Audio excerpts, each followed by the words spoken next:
Hi, this is Morley and this is the M-Wire. In this video, we are going to look how a Rhode Island professor finds nothing wrong with murdering Trump supporters from a moral perspective. But first things first, I'd like to thank all my new subscribers. Thank you so much. Your support has been absolutely tremendous. I greatly appreciate it. If you haven't already subscribed, please do so. It would greatly help out the channel.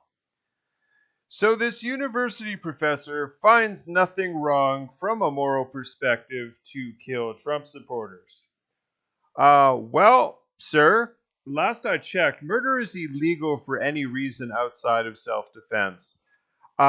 You telling your students that murder is okay on any level and trying to condone it for any particular reason is wrong. It really is. Parents, this is what you're paying tens of thousands of dollars every year for your son or daughter's education to hear things like this. Whether you're a Trump supporter or not, that shouldn't be the issue here. You should be taking exception to this. What he is saying is morally wrong, saying nothing of illegal. This professor cannot attest to his students' mental state. Most people in university are obviously adults, but at the same time, they're still young, impressionable minds. They may have some sort of mental issues of sorts that may trigger them to actually carry out what he is talking about. And what if they did?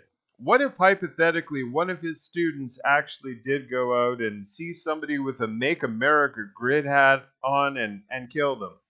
Is that going to be their whole defense? You see, officer, well, my university professor said it was okay. What's the problem here?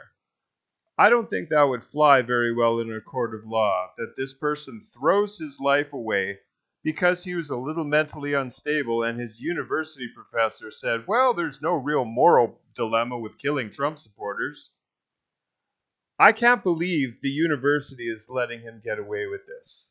When I went to university, if somebody in authority, like a professor, said something like this, he would be called up on the carpet way fast. Let's get into this thing. Rhode Island professor finds nothing wrong with murdering Trump supporters from a moral perspective. In a blog post he wrote, University of Rhode Island professor Erik Loomis defended the killing of Trump supporter Aaron Danielson by Antifa Michael Rohnhall. Danielson was murdered in August amid conflicts between Black Lives Matter protesters and Trump supporters in Portland. Later, Rohnhall was killed by U.S. Marshals when they attempted to serve him with an arrest warrant days after he shot Danielson. In the blog post, Loomis claims law enforcement officers were rife with fascists from stem to stem and openly worked with other pro-Trump elements in Portland and Kenosha. A reader challenged him, saying that Rohnhall shot and killed a guy, to which the professor replied, he killed a fascist. I see nothing wrong with it, at least from a moral perspective.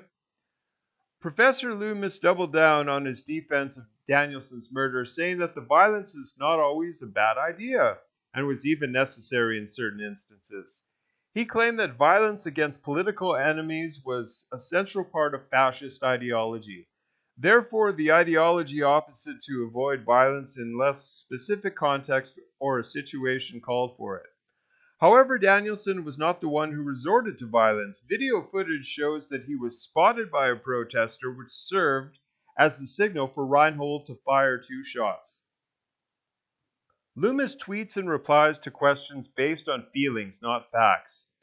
Outside the blog, Loomis also made headlines on Twitter. He retweeted a statement by MSNBC host Chris Hayes, who called President Trump objectively pro-COVID, adding that Republicans stopped caring about the coronavirus after they figured out how it affected poor people and people of color. Kara Zupkis of the Young Americans of Freedom, YAF, and editor of the group's official publication, The New Guard, reposted Professor Loomis's tweets. He then resorted to attacking Zupkis and the organization she belongs to, calling her a fascist, disparaging YAF as horribly disgusting, and accusing the group's founder, William F. Buckley, with having a diseased, racist brain. The professor defended his claims of Republicans turning a blind eye to the coronavirus effect on minorities, calling his detractors fascist and challenging them to go after him if they wanted more material to use against him. Loomis' responses clearly that fall under homonym fallacies. The Texas State University's philosophy department defines a homonym fallacies as statements that attack the person presenting an argument instead of the argument itself. Furthermore, a homonym fallacies also target a person's membership in a group institution. Left-leaning academia deserves credit for the crazy ideas of Loomis and others. Oh, I couldn't agree more with this. Liberalism is rife in most American U.S. universities, not just the University of Rhode Island. Loomis' defense of Aaron Danielson's murder just became of a different political belief that falls in line with the other ideas and the halls of left-leaning educational institutions. 4 universities, University of San Diego, Syracuse, Michigan, and Loyola University of Maryland have stopped using the term alumni to refer to their graduates in favor of supposedly inclusive, politically correct alumnix, I guess. However, the word alumni is actually gender neutral to begin with, as it refers to graduates regardless of gender. Oh, it doesn't have to make sense if you're of the left. As long as it sounds good, that's all that matters to them, I guess. Elgin Community College faculty member Mae Hicks Jones was called for scrapping figures of speech as racist microaggressions. She remarked that the term low-hanging fruit was reminiscent of lynching. Oh, okay. While the term grandfathering in serves as a reminder of the disenfranchisement of black voters in the South before the Civil Rights era. Wow, you've got too much time on your hands if you're piecing things like that together, lady. Meanwhile, Harvard University postgraduate student Kareem Carr explained on Twitter that the correct answer to 2 plus 2 is 5 and not 4. When asked why, he explained that the statements such as 2 plus 2 equals 4 are but generalizations of a larger concept.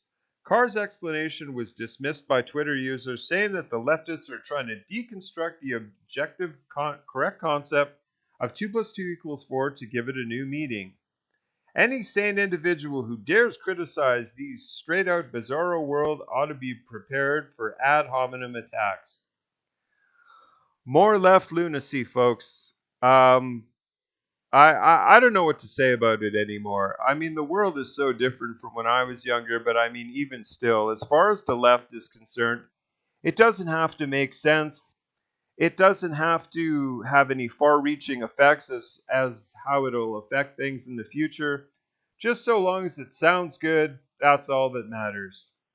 Thank you very much for coming along with me to my video. If you haven't already, please subscribe and comment and share and all that good stuff.